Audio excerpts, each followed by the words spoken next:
finally there are mainstream senior government people around the world who get it and get the fact that we are very much running out of time to deal with this properly, because we have this other element that has a enormously powerful project that is based on conflict and targeting these visitors. We know, for example, that even in remote areas of South America, that we have Star Wars space-based weapon systems that are hooked to ground-based reconnaissance systems that have recently targeted these extraterrestrial vehicles and have shot them down using very powerful electromagnetic-type weapons. And, in fact, we know of one event, or two events actually, in South America that have happened in the fairly near future here, past I should say, where there was loss of life by the occupants,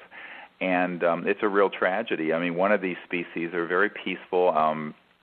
The one craft that was shot down was a egg-shaped ship, and the adults are only about 2.5 feet tall who were on that ship, and there was loss of life, and this is something that is a tragedy and very, very sad. Makes me sick.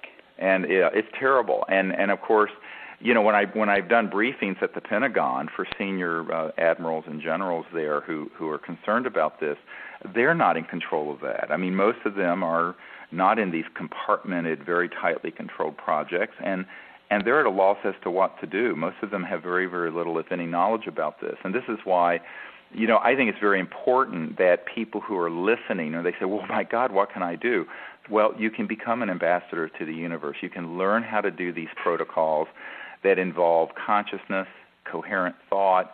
We use lasers and also electromagnetic tones that we project out in space so that they get a very clear vector of exactly where we're located, and then learn what to do when these ET craft show up. I mean, instead of just running around like chickens with our head cut off, which is what most people do when they have a sign, actually do something purposeful with a higher intent that moves this whole dynamic along in a positive way. And what I have told people is that if they give this a chance and learn how to do this, they'll be astonished at how much these ET visitors will respond and say, yes, we really have been waiting for this to happen.